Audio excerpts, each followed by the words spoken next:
Welcome to the Redeemed Man podcast. I am thrilled today to have two of my friends with me to talk about marriage.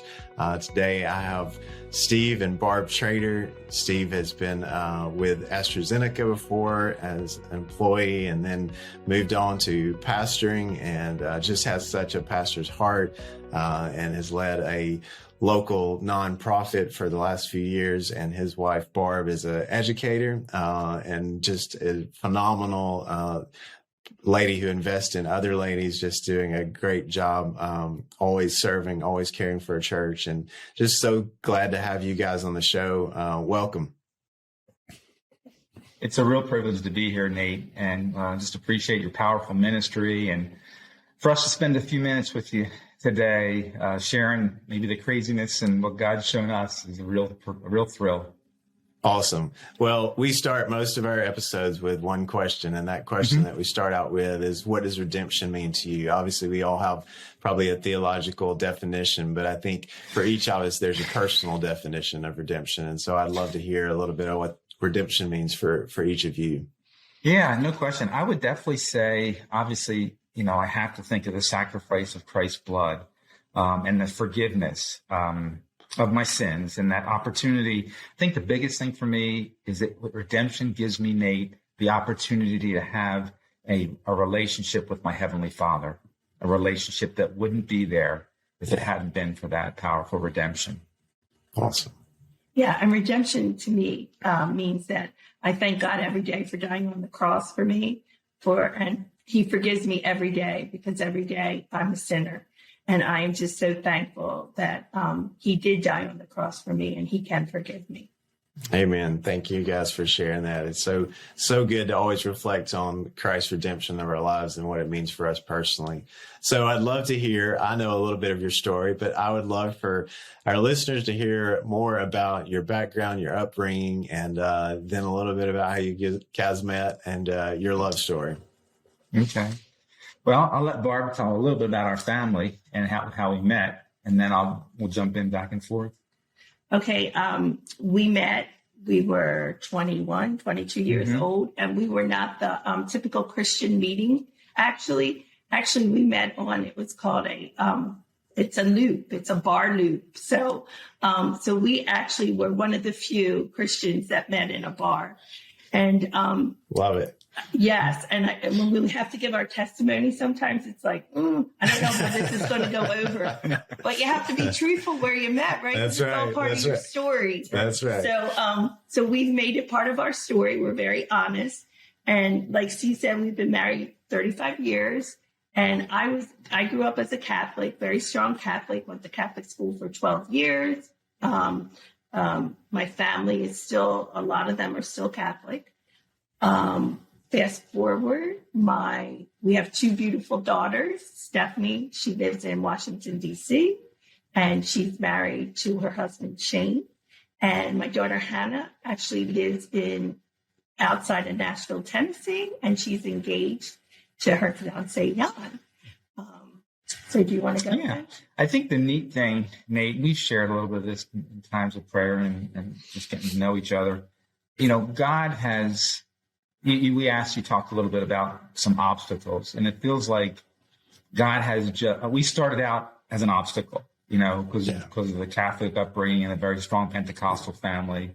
And just, one of the things that God taught me, especially early in our marriage, was to be patient with Barb, to love her, and that I wasn't going to change her, that me praying for her and my walk and my witness is what was going to bring her to faith in Jesus Christ.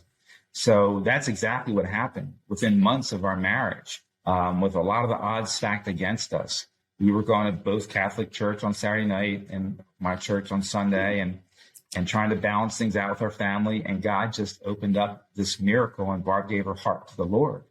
And that testimony could share for hours, because that opened up the testimony of witnessing to her family.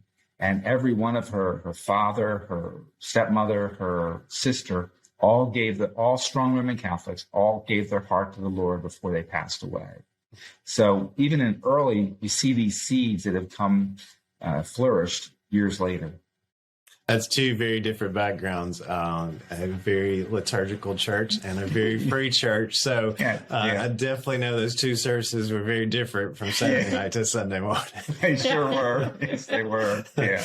I love, Steve, that you mentioned, the part about not controlling. And I think that is such a crucial part of really having a healthy marriage. I think we often want to control. And we definitely sometimes want to control our spouse because we think we know what's best, and that's part of the kind of the battle we're always up against in our human nature of do we trust God or do we think we're God? And I think even with our spouse, a lot of times we get into that battle of trying to control, and it's such a good word just to let God work and to love our spouse where they are and not try to make them be something that we think they should be. I think that's such a good message for all of us. And when I think about that, I think about communication.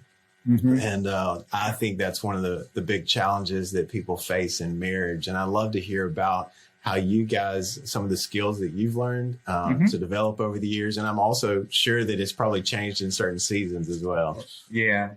No, that's communication is such a key. And I'll set Barb up to comment on this because this was as a wife and a potential mom, it was more a battle for her. But one of the first things we were faced with after we got married was we really struggled with infertility.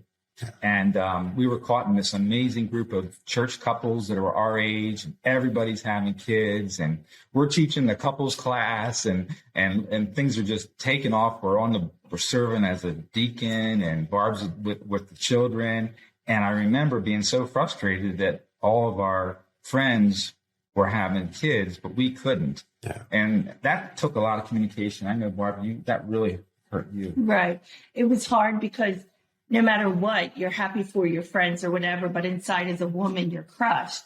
And to try to communicate that crush to a husband, it's a different kind of feeling. Like Steve would always be supportive and he would always be there for me. But to communicate how hurt you are, I think that's hard when you're the one in it. When you're the one going to the baby showers, you're the one that has to act real happy. Oh, let me hold your baby, and inside you're crushed. And then you come home and you try to explain it to your husband. And not saying any guys are different in that respect when it comes to that type of thing. They're not the one that actually has that feeling, that maternal feeling. Right.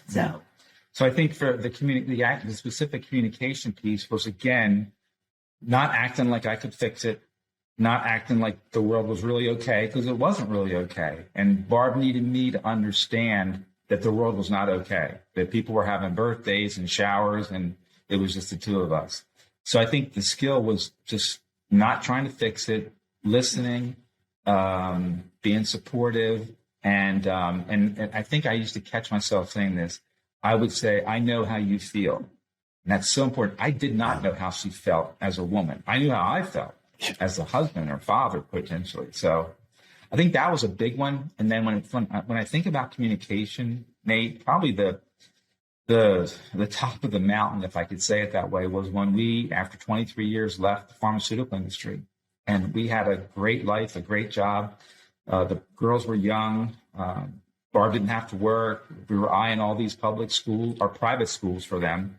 And it was a great deal. And at 42, God called us. And I remember when I came home and, we've been praying and I said, Barb, I think God's calling me to quit my job. And do you remember what you said? I don't think I'm hearing that yet. I don't think we're on love it. I said, well, that wasn't the answer I was looking for. So talk about communication. We just, we knew we couldn't do this on our own. And we had three other couples, same age, same set of, life, kids and all that. And we prayed and fasted with these three couples for almost a year. And then, the burden got almost greater and larger. And we turned our lives upside down. We literally took a almost 60% cut in pay. Barb had to go back to work full time. Kids slid into public school. But you know what? God provided. And, talk about communication. trying to see how I can put this. We had to make sure everything was on the table all the time because every day something more bizarre was going to happen. So you know how you try to prepare for a courageous conversation and maybe have a couple of days to think on it? Well, I'd wake up in the morning and I'd say, all right, which courageous conversation am I going to pick today? You know, so those are a couple of quick communication thoughts. But I have to add too, like God was so faithful, even with finding me a job at the school where Hannah went, everything, like, you know, you were doing God's will because everything lined up. Exactly. It was perfect. It was perfect. Even though I had to go back to work, it was perfect. Love that story and love your faithfulness in taking that step. I mean, it's such a radical step to step out when you're not sure what the next move is or what that courageous conversation is going to be for the day. You mentioned praying with a couple of other couples in marriage. How have you utilized other relationships and other marriages to help strengthen your own, to rely on? What have you learned about that dynamic? Because I think a lot of people feel like in marriage, they've got to have it all together. And a lot of times I don't think they let other couples join them in the struggle. And so I'd love to hear a little bit about what you guys have learned about that and doing life with other couples. Yeah. Do you want to take it? Sure. I think to go back to like when Steve took the church, I think everyone sees you as the pastor's wife, like, and the pastor, you have no problems. Life is so good. Well, for those that knew me, I'm up front. Like, no, I will say life is not perfect, and it doesn't. It hits pastors' wives and their husbands. And I just had a very core group of friends that we would pray together. There would be older women, the older saints that, you know, they're amazing. And they would just come around you and they would just pray and they would lift us up. And I know things we went through without that prayer and without those friends couple that you can just call anytime, day or night, and say, hey, this is what's on my heart. This is what's up. They would just come around you and they would just pray for you no matter what the situation. And it was never anything like questions asked or anything. They would just pray. And I think that's so important, especially when you're in a role as a pastor or working for a church. I think people see you as, oh, everything's so good in your life because, you know, you're in that position. Yeah. But I think sometimes when you are in that position, you may get even hit harder with things because there's so much that you're carrying yourself. So you need prayer warriors for you. For sure. And I think that also having confidentiality. You know, if you have three real couples that love you and are close to you, and they'll keep it to themselves because, you know, the world is very quick and word gets around everything very fast now. Yes. And that knowing that you can share a need, a hurt, a frustration, and have a friend that we planted a church with three couples, and that church grew into multiple miracles that God did over 14 years in many ways. And I know if it wasn't for those friends that we had and all of us relying on the power of the Holy Spirit as couples and being there for each other, I don't think it would have flourished the way it has. Yeah. Well, you guys shared with me that you've been married for 35 years. Congratulations, by the way. And what a testimony.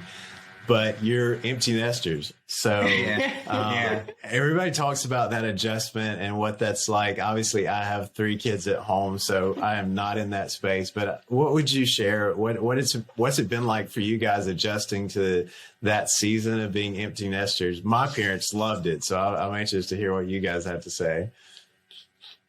Yeah, I'll start and then you can start. I think 2 things. One, we went into being empty nesters kicking and screaming because we weren't ready. We didn't want it.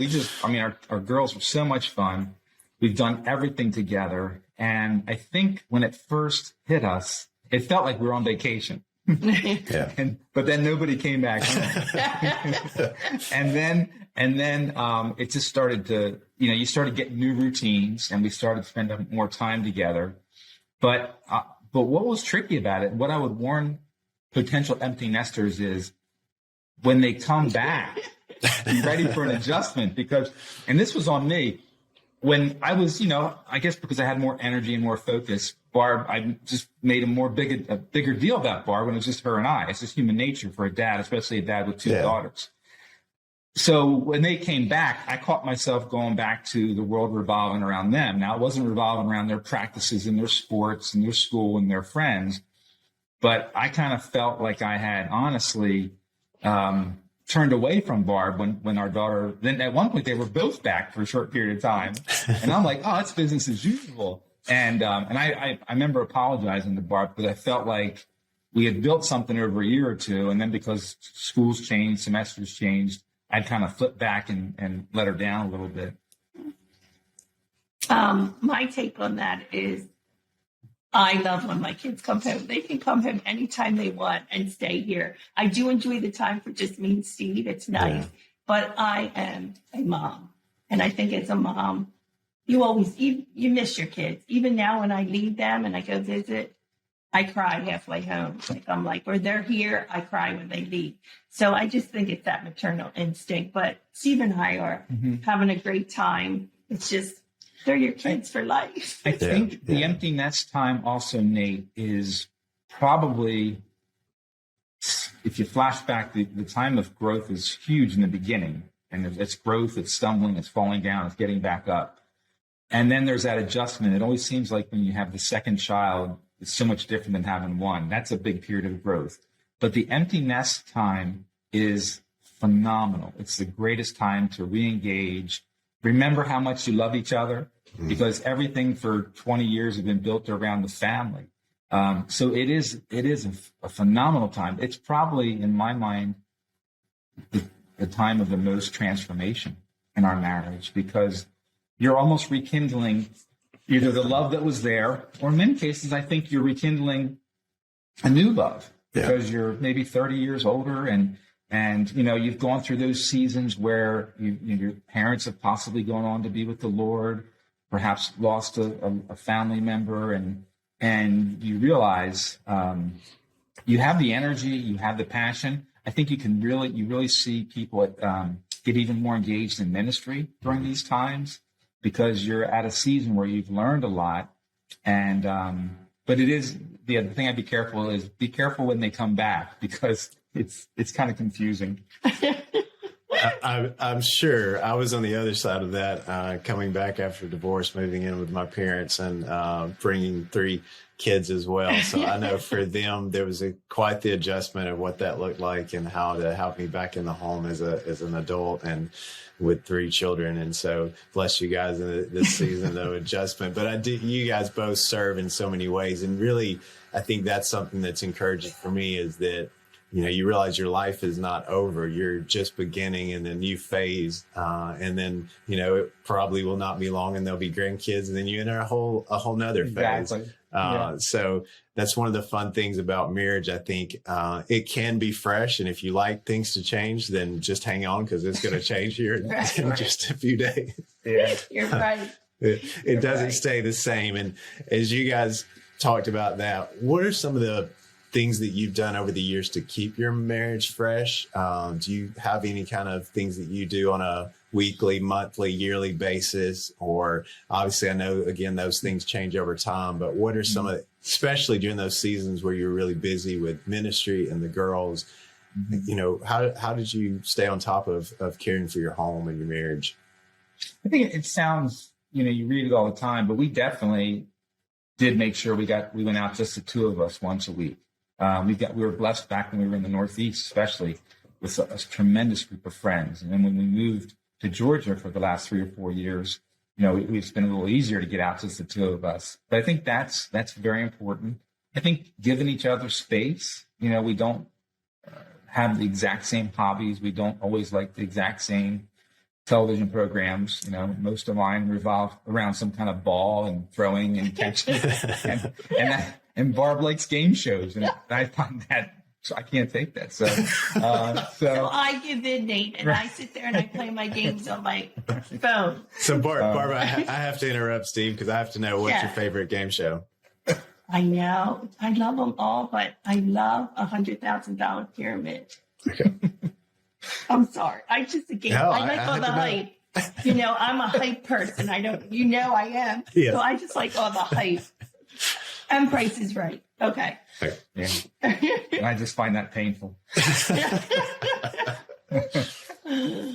Do you have any other things that we do? Oh, we travel. We like to travel together. Mm-hmm. We do travel. And we both love the beach. So I love the beach. So we will spend a good part of the summer at the beach in Delaware. And I just love hanging out with family. Yeah. We love that. So, yeah. So you brought this up with the conversation about game show and sports. So I have to know, over the years, Barb, what has been one of the things that's been the most annoying with Steve that you've had to really learn to overcome? And Steve, the same thing for you, because I think, honestly, that's real life. And I think, it's important to understand how people navigate that, because we all do it a little bit differently. Right. I don't do that. Oh, wow. I need time. We worked through it for years, and she is really good at it, and it is a gift of hers. But Barb's capacity to shop is unending. She can shop and stop at a store on the way home from shopping, go out the next day and go to the store that she thought she saw a sale. She's extremely frugal. She rarely pays full price for anything, but she is a master at procurement of goods and services. And don't give them to anybody from my house. You can take whatever you want. I think so. That's taken some years, especially when things were a little tougher financially. But she'll never pay full price, but she can shop. Okay, that's fair. That's fair enough. Okay, mine is back to TV. We will be watching TV at night, and Steve will have his NCIS. He loves the FBI shows, and he loves sports. So I'm sitting there just going along with it, playing my games, and I'll go over because he is sleeping, Nate. And I'm trying to get the TV thing. I'm watching it. And I'm like, what are you watching? He goes, I'm still watching it. Don't change. So it's the whole TV. That's usually the man's thing. I know, the TV, but it drives me crazy. Well, Barb, I feel you in that. Liz is notorious for, she likes to go to sleep listening to, or I'm watching something, and she goes to bed earlier than I do. And she'll be like, oh, I'm still watching. And I'm like, well, your eyes have been closed for the last 30 minutes, and I've heard a few sounds out of your mouth, so I don't know what you're watching. Thank you. You know where I'm coming from then. I definitely know where you're coming from. Well, I thank you guys for kind of lightening it up with that, because I do know that we all have things to work through. And I think once you kind of get past that honeymoon phase in marriage, you learn, oh, wow, the thing I thought was really cool is maybe not so cool anymore.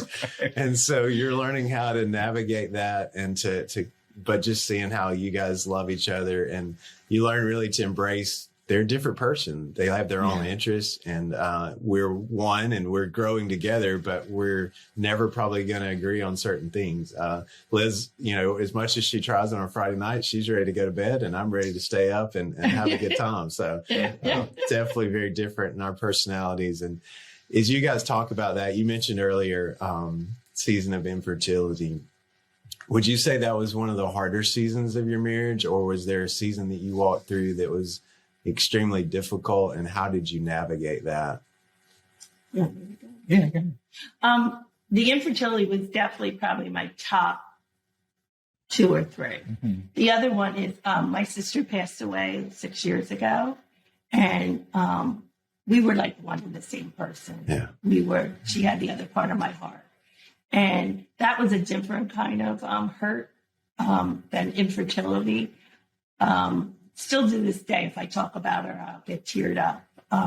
So that, to me, infertility and my sister's passing. My dad passed away years ago, but it's like the circle of life you do expect. I mean, it was awful when my dad passed away, but to see a sibling pass away, I have to say that was probably one of my lowest points of my life, if I'm completely honest. Yeah. And that's another point as a spouse, Nate, you can't. I try everything, get away for the weekend, give her time to do things, stay away, be around too much. There was just a year or so during the grieving process that I just needed to be quiet and love her the way she needed to be loved. And if that involved me, great. If it didn't involve me, that's okay too. So that was a real tough period of adjustment. God gets you through it. Yeah. Mm-hmm. Yeah, Barb, thanks for sharing that. I think it's so important for, especially in marriage, to understand that we all grieve differently, and that process looks different for each of us. And I think that can be really difficult when you're doing that alongside somebody else every day. And you may be at a different place than they are, but being gracious and gentle and walking alongside husband or wife who's in that spot of grieving, it does take a toll, and it impacts people differently. I know especially a lot of ladies face postpartum depression after having a child, and that season can be very hard for a guy to understand what it's like for a mom to go through that. And so it's super crucial for us to be on the same page and work on that communication again, to be able to share and know what's going on in each other's lives. Love it. Yes, definitely. And you guys obviously have had those different seasons. You had the young kids, you've had them in high school, now empty nesters. What do you think is helpful when you transition into those different seasons? Do you think you just naturally adapt because you're love, or do you think there's kind of an evaluation phase as you move into different seasons? I think the reason I ask that is because I feel like I watch a lot of couples go into a new season and they keep trying to do things the same way, and then they're really struggling. And so just curious if there's anything that you guys have done to adapt to the different seasons that you've gone through. No, I think you nailed it. I think don't expect it to be the same. And when your life was full with practices and sports and dances and shows and running people here, running people there, waking up in the morning and having, all the kids at sleep. You don't know where everybody's sleeping. So as the dad and with all daughters, you kind of sneak downstairs and get away from everybody. But I think don't think it's going to be the same. I think we approach every season. We went from 14 years in full-time ministry and we moved out of the only town we ever lived in at the age of 57. And, we had so many circles, so many places of influence and involvement. And then we came into this season where it was just us, and then Hannah was with us for some of that. And then COVID hit. And so we were in a new state and 800 miles from home in a house and couldn't leave. And it was just, talk about transition. But we grew during that time, because we need to understand that we're at every season we're experiencing life differently together. And that difference is rarely, like you said, it's rarely, Nate, what you think it's going to be, or what you read. Even some of the best books on marriage, until you're living it, you really see, what it means. And I think we always stayed involved with our kids too, not to the point where you're like helicopter parents or anything, but I think they always felt free to come tell us things. We were the house where all the friends came to. We just always were involved, even to this day. They'll call us, when you come to see us, when we doing this, when we doing that. So I just think when you give up your time to your kids, you will then receive that back when they're older. They want to be around you. They think you're still cool, even though I don't know if we're still cool, but they think we're cool. So that's cool. They definitely love you guys. I can vouch for that part. It's so much fun to watch when they're with you, and you can just see the respect they have for you. You can see how much they love spending time with you guys, and you guys work really hard, I think, at that as well, and staying connected with them and encouraging them and investing time in them and going to where they are and understanding that their season of life is different. And it's just an amazing picture of that, what you talked about, that continual investment in your family and in your girls, and they have great respect and love for you guys. Thank you. So as you guys, I know y'all have to have fun, because I've been around Barb before, and she's going to have a good time. So can you think of the last time that you had a belly laugh, a good, you just were laughing till tears? Yeah, there was about 5 of these you could have used. Like recently. I'll let Barb share this one. This is all on her. This is me because this is Steve to the T.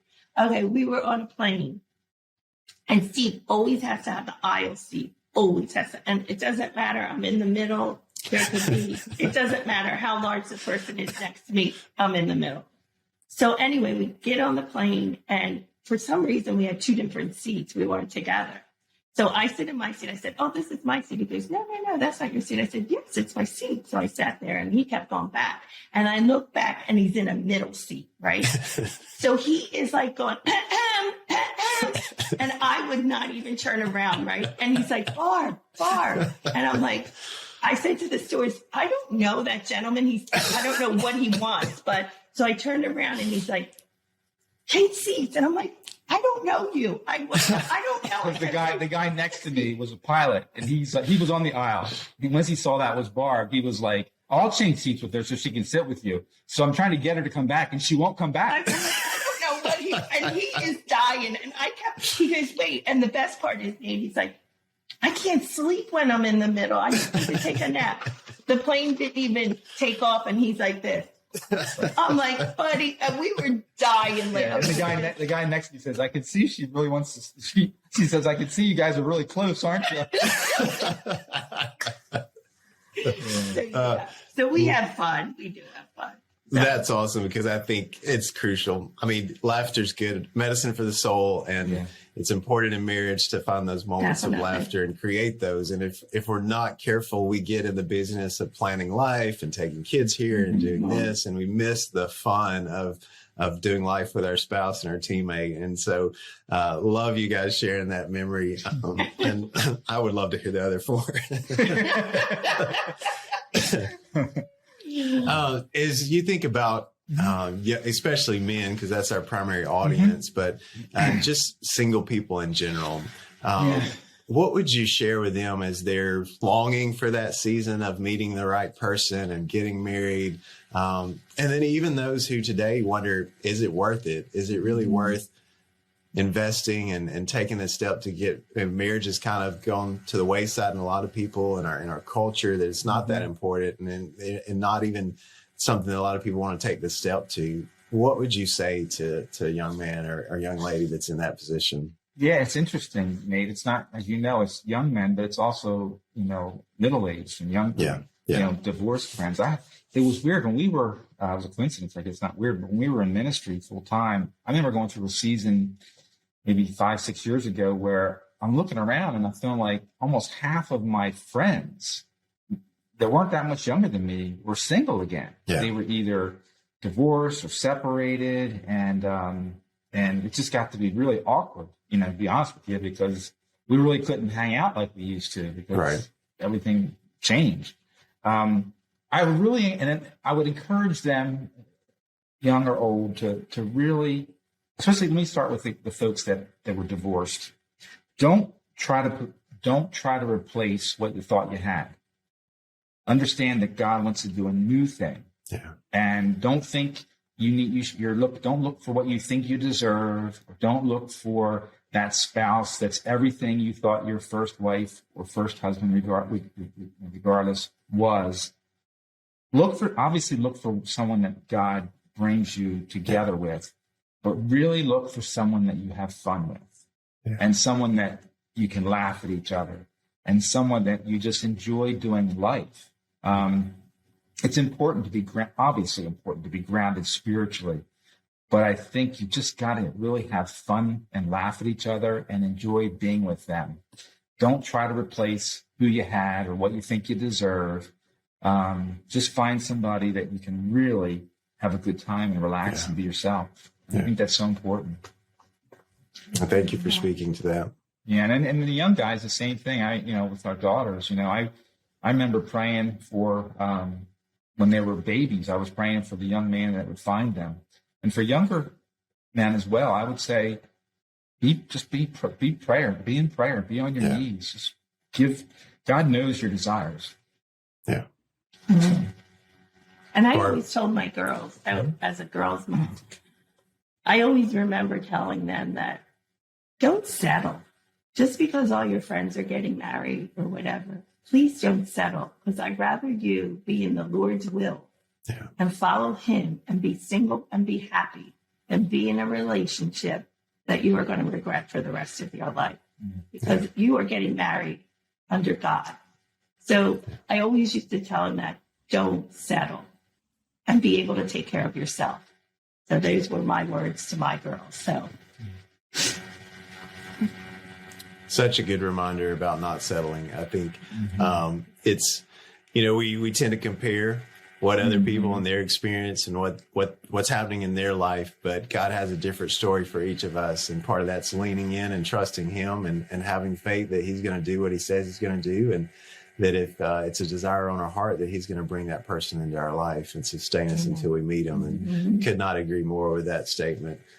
So thank you guys for being on the show. Thank you for all of your wisdom and insight. Yeah. I want to end with some rapid questions, kind of either or. So I'm going to give two different things. And if you guys would kind of at the same time answer, because I want to see if you're on the same page. So, and I already know the answer to some of these. So I think there'll be some agreement on it. Sweet or salty? I don't know. What was that again? Sweet or salty? Salty. It's too bad. Barb, salty, I would say salty. All right. Agreement. Mountains or beach? Beach. Mountains. Night out or night at home? Out. Late night or early morning? Early morning. Awesome. Thank you guys for answering those. And a few more real quick. One of the most meaningful scriptures to you? Jeremiah, the plans I have for you. 29:11. Yeah. I think it's both of ours. I mean, we have, I've got to remember, I've asked Barb, or the Lord has asked Barb to reinvent herself 4 times in 35 years. Yeah. And we've just thrown our life at the Lord's feet, and we stand on that verse at every season, Nate. Awesome. Love it. Love that verse. Love how you guys are a model of that, and your how God's charted your course and continue to do that today, and your faith and trust in him. It's so awesome to see. Favorite thing about your spouse? Her laugh. Steve he's so even key. So, and I've always trusted him. I have no doubt. And I know he loves me. So love it. Fear. Thank you guys for sharing your story. I hope that encourages so many people. You guys are wonderful friends and a great model for my wife and I, and we appreciate that so much. Thanks for being on the show today, and look forward to having you back again soon. Thanks, Thank you, Nate. Appreciate praying for the ministry. Awesome. Thank you. Bye-bye. Okay, bye-bye.